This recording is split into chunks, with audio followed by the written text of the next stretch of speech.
സഞ്ജു സാംസണെതിരെ ആഞ്ഞടിച്ച KCA president Jayesh George. സഞ്ജുവിന്റെ രീതി യുവതാരങ്ങൾക്ക് ചേർന്നതല്ല. സഞ്ജു പലയാവർത്തി അച്ചടക്കലംഘനം നടത്തിയിട്ടും KCA കണ്ടില്ല എന്ന് വെക്കുകയായിരുന്നു. ഉത്തരവാദിത്തപ്പെട്ട രീതിയിലല്ല സഞ്ജു പെരുമാറുന്നതെന്നും ജയേഷ് ജോർജ് 24-നോട് പറഞ്ഞു. വിജയ് ഹസാരെ ടീമിൽ സഞ്ജുവിനെ ഉൾപ്പെടുത്താതിരുന്നുകൊണ്ട് KCAക്ക് അതിൻ്റെതായ റീസണുണ്ട്, കാരണങ്ങളുണ്ട്. കേരള ക്രിക്കറ്റ് അസോസിയേഷൻ അതിനകത്ത് അതിർത്തിയുണ്ട്, ഇല്ലാന്ന് നമ്മൾ പറയുന്നില്ല. പക്ഷേ അത് നമ്മളൊരു സഞ്ജുവിൻ്റെ കരിയറിനെ നശിപ്പിക്കാൻ വേണ്ടി BCCIനെ അറിയിക്കുകയോ BCCI ഒരു ആക്ഷൻ എടുക്കണം എന്നുള്ള രീതിയിൽ KCA ചിന്തിച്ചിട്ടില്ല. ഒരു ക്യാപ്റ്റൻ എന്നുള്ള രീതിയിൽ അദ്ദേഹം ആ ക്യാമ്പിന് വേണം. ഓക്കെ, വ്യക്തിപരമായ കാരണമോ അല്ലെങ്കിൽ പ്രയർ കമ്മിറ്റ്മെൻ്റ് ഉണ്ടെങ്കിൽ അറിയിക്കണമല്ലോ, ഒരു 1 ലൈൻ. അങ്ങനെയല്ലല്ലോ വേണ്ടത്. ഇതിനു മുമ്പ് നമ്മൾ പല പ്രാവശ്യം ഇത് അക്കോമഡേറ്റ് ചെയ്തു. സഞ്ജു ഇഷ്ടമുള്ളപ്പോൾ പോകും, തിരിച്ചു വരുന്നു. അപ്പോൾ നമ്മൾ എന്തെങ്കിലും ആയിക്കോട്ടെ, സഞ്ജു അല്ലേ എന്നുള്ള രീതിയിൽ പക്ഷേ ഇത് കണ്ടിന്യൂ ചെയ്യുമ്പോൾ അത് ഒരു KCA ഒരു പ്രസ്ഥാനം. ഇപ്പോൾ BCCI ആഭ്യന്തര ടൂർണമെൻറ്റുകളിൽ സീനിയർ പ്ലേയേഴ്സോ ഇന്ത്യൻ പ്ലേയേഴ്സോ കളിക്കണമെന്ന് സ്ട്രിക്റ്റ് ആക്കിക്കൊണ്ട് വരുന്ന സമയത്ത് സഞ്ജു സാംസൺ സഞ്ജു സാംസൺ അറിയാം. ഇഷാൻ കിഷൻ്റെ അനുഭവമുള്ളതാണ്, പൃഥ്വിഷയുടെ അനുഭവമുള്ളതാണ്. അപ്പോൾ സഞ്ജു അറിഞ്ഞുകൊണ്ട് അപ്പോൾ എപ്പോഴെങ്കിലും ഒന്ന് കളിക്കാൻ പറ്റിയ ഒരു പ്രസ്ഥാനമല്ല കേരള ക്രിക്കറ്റ് അസോസിയേഷൻ. അതിന് ഈഗോ അല്ല, ഇതൊരു പ്രസ്ഥാനമാണ്.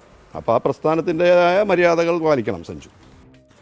ശ്യാംകുമാർ വിവരങ്ങൾ ചെയ്യുന്നു. ശ്യാം ഇതൊക്കെ പറയുകയും ചെയ്യും, ഏറ്റവും ലാസ്റ്റ് ഇതൊരു ഈഗോ അല്ല എന്ന് പറയുകയും ചെയ്യും. ഇത് ഈഗോ ആണ്, ഇതാണ് ഈഗോ.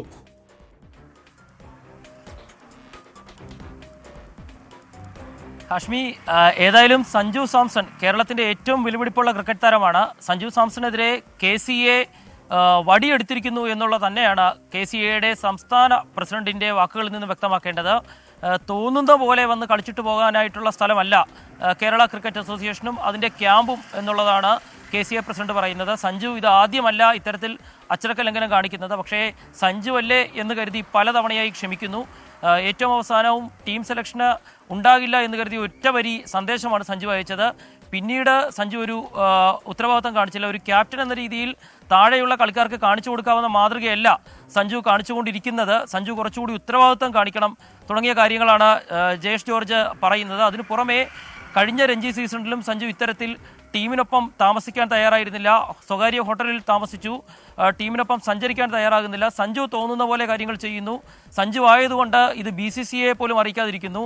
ഇത്തവണത്തെ ഇംഗ്ലണ്ട് പര്യടനത്തിൽ സഞ്ജു കളിക്കുന്നത് പോലും കേരള ക്രിക്കറ്റ് അസോസിയേഷന് ഒരു പരാതികളും ഇല്ലാത്തതുകൊണ്ടാണ്. അല്ലെങ്കിൽ അത് BCCIയെ അറിയിച്ചിരുന്നെങ്കിൽ സഞ്ജു ആ ടീമിൽ ഉണ്ടാകുമായിരുന്നില്ല എന്നും പറയുന്നുണ്ട്. ഏതായാലും ചാമ്പ്യൻസ് ട്രോഫിയുടെ സെലക്ഷനുമായി ബന്ധപ്പെട്ട് ഒരു പരാതിയും കേരള ക്രിക്കറ്റ് അസോസിയേഷൻ പറഞ്ഞിട്ടില്ല എന്നുകൂടി അസോസിയേഷന്റെ സംസ്ഥാന പ്രസിഡന്റ് തന്നെയാണ് വ്യക്തമാക്കുന്നത്. ഏതായാലും സഞ്ജുവിനെതിരെ കർശനമായ നടപടിയുമായി മുന്നോട്ട് പോകും, നിലപാട് ശക്തമാക്കുന്നു എന്ന് തന്നെയാണ് കേരള ക്രിക്കറ്റ് അസോസിയേഷൻ വ്യക്തമാക്കുന്നത്. രാജ്യാന്തര ഏകദിന ക്രിക്കറ്റിൽ 2020 ഇന്ത്യക്ക് ഏറ്റവും കൂടുതൽ സെഞ്ചുറി നേടിയ താരം കൂടിയാണ് സഞ്ജു സാംസൺ. അവൻ രാജ്യത്തിൻ്റെ സ്വത്താണ്. ഏതെങ്കിലും തരത്തിലുള്ള ഈഗോ സഞ്ജുവിൻ്റെ ഭാവി മുരടിപ്പിക്കുന്ന നീക്കമാവാതിരിക്കട്ടെ. ഇനി ജയേഷ് ജോർജ് പറയുന്ന മട്ടിൽ സഞ്ജു എന്തെങ്കിലും തിരുത്താനുണ്ടെങ്കിൽ സഞ്ജുവും തിരുത്തട്ടെ. കാര്യങ്ങൾ നന്നായിട്ട് പോകട്ടെ. അവൻ്റെ കായിക ഭാവിക്ക് ഏതെങ്കിലും തരത്തിൽ കോട്ടമുണ്ടാവാതിരിക്കട്ടെ ഈഗോകൾ.